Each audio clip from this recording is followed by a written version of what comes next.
দিয়েছি ছায়া, ওই পাখিদের গান করার জন্য দিয়েছি ঘর, খোদা মেটানোর জন্য দিয়েছি ফল। আমি তো সেই কবে থেকে দাঁড়িয়েছিলাম এই মাটির একজন অভিভাবক হয়ে। দেখেছি পৃথিবীর পাল্টে যাওয়াকে, অনুভব করেছি তার কষ্ট, তার আর্তনাদকে। মাটির গভীর থেকে আমার শেকড় তুলে এনেছিল পৃথিবীর শত সহস্র বর্ষে অজানা রহস্যে ঘেরা ইতিহাসকে।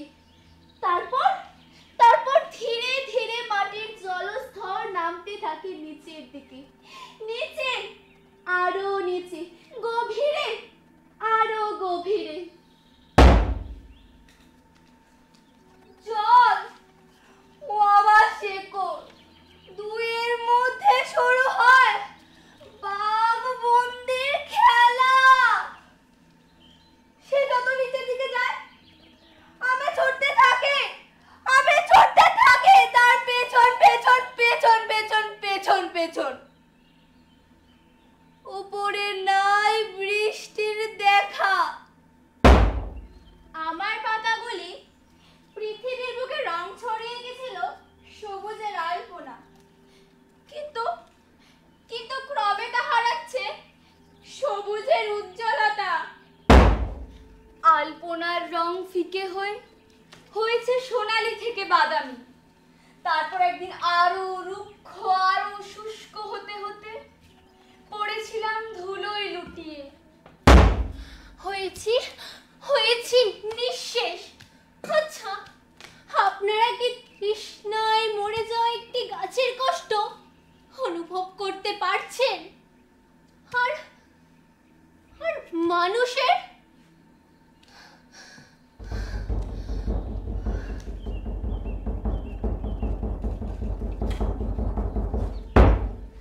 আমাদের ছোট নদী চলে আঁকে বাঁকে, বৈশাখ মাসে তার হাঁটু জল থাকে। পার হয়ে যায় গরু, পার হয় গাড়ি, দুই ধার উঁচু তার, ঢালু তার পাড়ি। বিশ্বাস করুন, আর আগের মতো আমাদের সেই ছোট নদীটি নেই। এখন খরার ফলে চর পড়ে, আবার যখন তখন ভাসিয়ে নিয়ে যায়।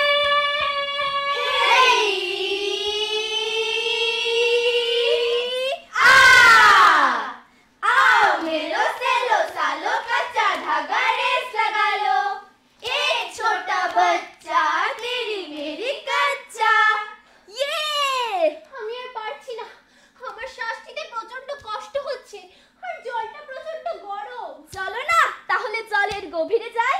আরে না না, তুমি কি পাগল? বড় মাছ তো আমাকে খেয়ে ফেলবে।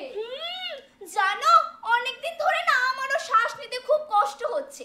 আচ্ছা, এটা কেন হচ্ছে তুমি কি জানো? এর কারণ হচ্ছে জল দ্রুত গরম হয়, জলে অক্সিজেনের পরিমাণ কমে ও কার্বন ডাই অক্সাইডের পরিমাণ বাড়ে। ফলে ওই তোমাদের দক্ষিণ পাড়ার কাতলা কাকু মারা গেছে। হ্যাঁ, আমিও তো শুনলাম। আচ্ছা, এটা কেন হচ্ছে তুমি কি জানো?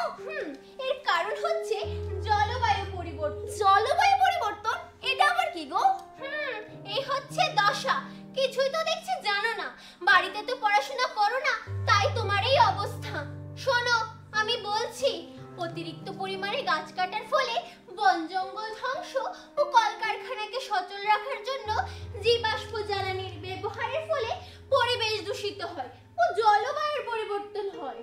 ওমা, তাহলে তো মনে হয় আমরা আর বেশি দিন বাঁচবো না, তাই না? একদম ঠিক বলেছো। এভাবে চলতে থাকলে আমরা আর বেশি দিন বাঁচবো না। ওমা, আমার তো সামনের মাসে জন্মদিন। আমি যদি মরে যাই তাহলে জন্মদিন কি করে পালন করব? আমার কি আর হবে না জন্মদিন? হবে না। এই রাখো তো তোমার জন্মদিন, কে যেন আসছে।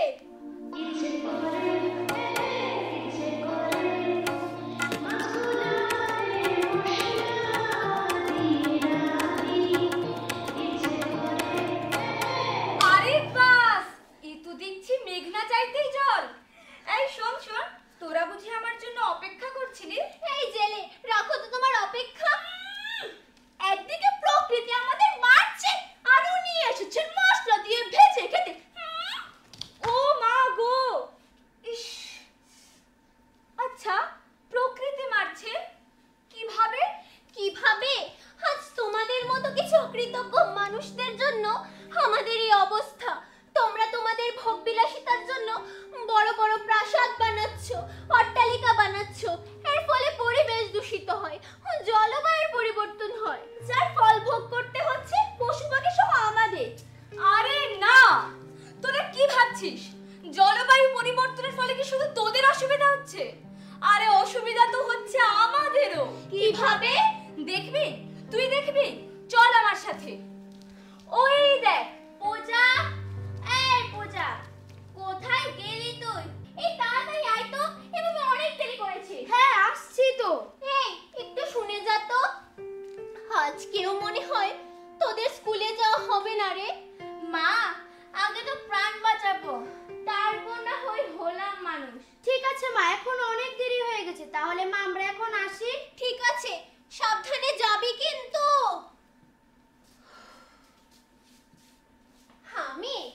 আমি সাবিত্রী। আরে সাবিত্রী গো, সাবিত্রী। ওই যে মহারাষ্ট্রের লাতুর জেলায় থাকি। আর ওই যে দেখছেন দুটি মেয়ে, ওরা হচ্ছে আমারই মেয়ে। তা বলছিলাম, আমাদের গ্রাম কিন্তু এক সময় ছিল সুজলা সুফলা। আমার স্বামী চাষাবাদ করতো গো, চাষাবাদ। জমিনের পর জমিন, সবুজ আখ আর তুলো গাছে পরিপূর্ণ ছিল এক সময়। কিন্তু আজ আজ আজ সব শেষ। আজ সব শেষ গো, সব শেষ। কি ভাবছেন কেউ কেড়ে নিয়েছে? আরে না না না না, কেউ কেড়ে নেয়নি। সবই নিয়তি, প্রকৃতি তার প্রতিশোধ নিচ্ছে। জমিনে জল নেই গো, জল নেই। শুধু কি জমিনে, হাওয়ার পর্যন্ত জল নেই।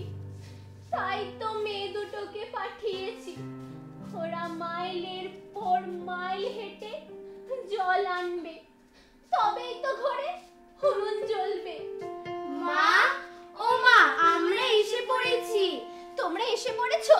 তোমরা খুব ক্লান্ত হয়ে গেছো তাই না? হ্যাঁ মা, আজকে অনেক গরম। ঠিক আছে, তোমরা একটু বিশ্রাম করো, আমি যাই উনুন জ্বালাই। মা, তাহলে একটু ঘুমিয়ে পড়ি। ঘুমোবি? আচ্ছা ঠিক আছে, যা।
ঠিক কই কইছো চল জায়গা নইলা আবার হেরা উল্টা যাইব গা উমা যাইবা গা আর কি চুমিতা না আর কি তানি মু যেটা পাইছি দুই তো অমূল্য জিনিস আর আমরা তো প্রফেশনাল শুন না গো প্রফেশনাল শুন না যে ইটা নিমু ওইটা ধরুন আমরা তো ঠেকাত ফুরা চুরি করতাছি হো ঠিক কই কইছো আমরা প্রফেশনাল শুন না আমরা ঢাকাত পয়রা চুরি করতাছি উদ্দুরা জলই আমরার কাছে অনেক দামি চল জায়গা হ আমি আগে আগে যাই তুই পিছে পিছে আইস আমি কলসিটা লইয়া গেলাম হ হ উমা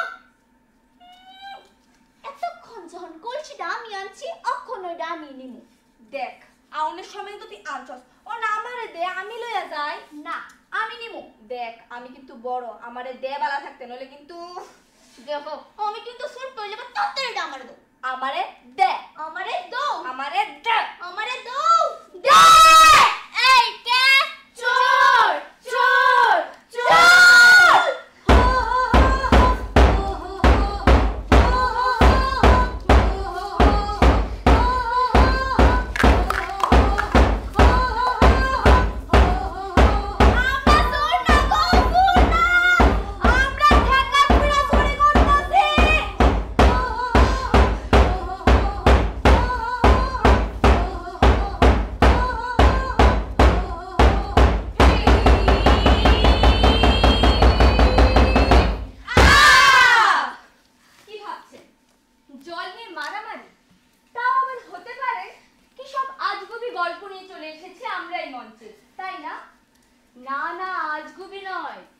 আমাদের দেশে কোন এক প্রান্তে ঘটে যাওয়া ঘটনা আমাদের দেশে ধুর মিথ্যে কথা আরে না না মিথ্যে না সত্যি আপনারা বিশ্বাসই করেন না কোনো চিন্তা নেই আমি আছি না আমি আপনাদের সবাইকে বুঝিয়ে বলছি আসলে ব্যাপারটা হচ্ছে জলবায়ু পরিবর্তন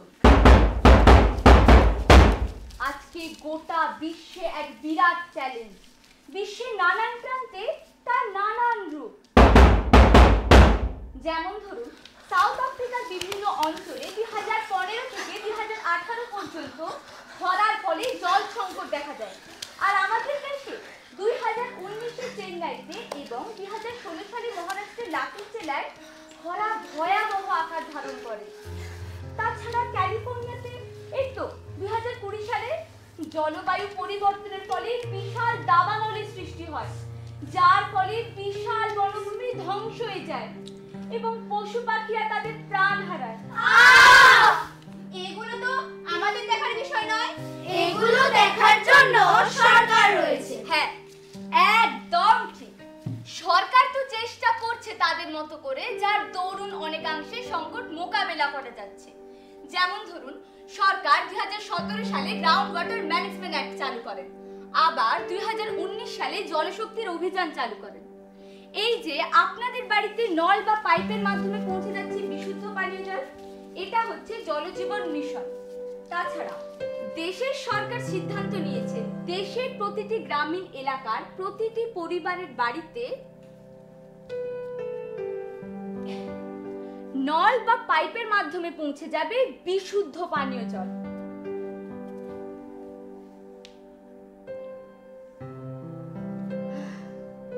সেক্ষেত্রে বহুলাংশে সরকার সফলতাও পেয়েছে যেমন ধরুন আমি তো নলটা বন্ধ করতেই ভুলে গেছি দাঁড়ান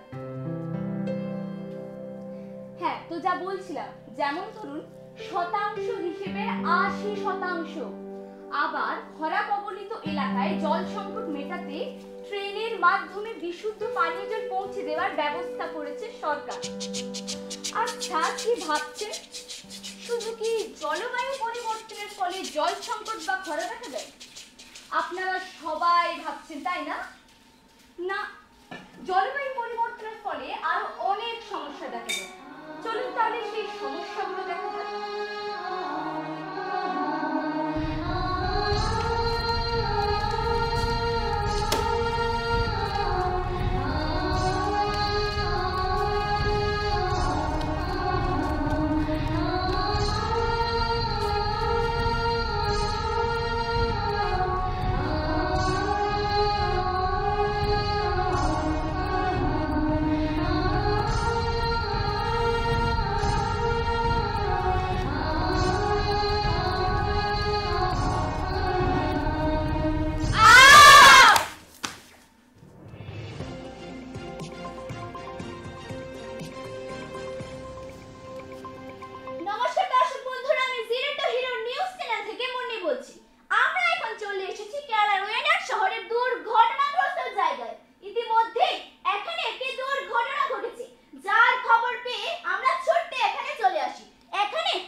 নয়।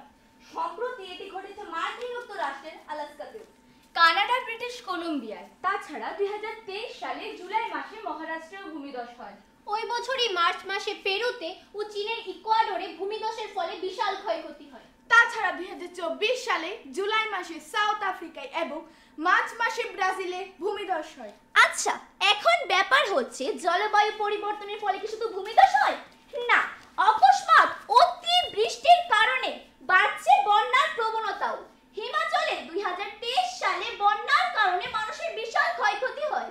2022 সালে মে মাস থেকে জুলাই মাস পর্যন্ত আসামের অনেক জায়গায় বন্যা হয়। তাছাড়া 2021 সালের আগস্ট মাসে বিহার, পাটনা, মুজাফফরপুর ইত্যাদি জায়গায় অতি বৃষ্টির কারণে বন্যা হয়। দেশের গণ্ডি পেরিয়ে বন্যায় ভয়াবহতা চীন, বাংলাদেশ, জার্মানি, নাইজেরিয়া ও অস্ট্রেলিয়া ইত্যাদি আরো নানা দেশে। তাছাড়া সম্প্রতি আমাদের ত্রিপুরা রাজ্যেও আগস্ট মাসে বন্যার কারণে মানুষের বিশাল ক্ষয়ক্ষতি হয়।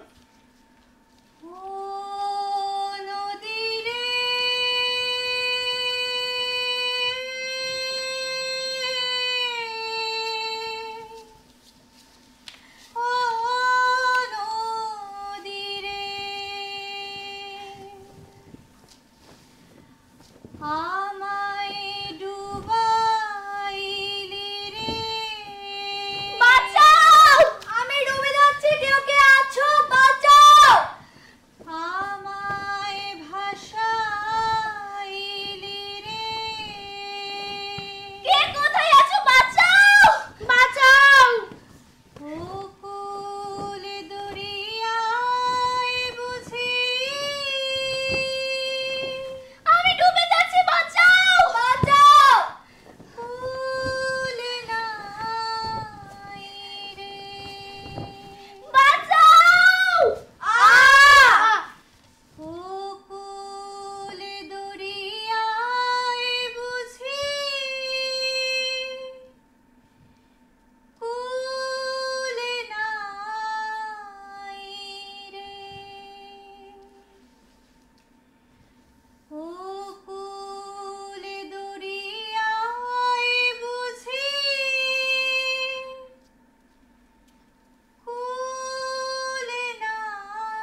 আগ্রহ দেখাই, যদি আমরা নগরায়নের পাশাপাশি সবুজায়নও করি, তাহলে সেরে যাবে ধরিত্রীর অসুখ, এই পৃথিবী আবার শান্ত হবে।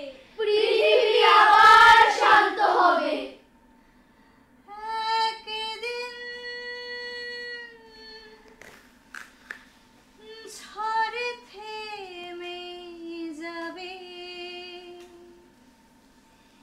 পৃথিবী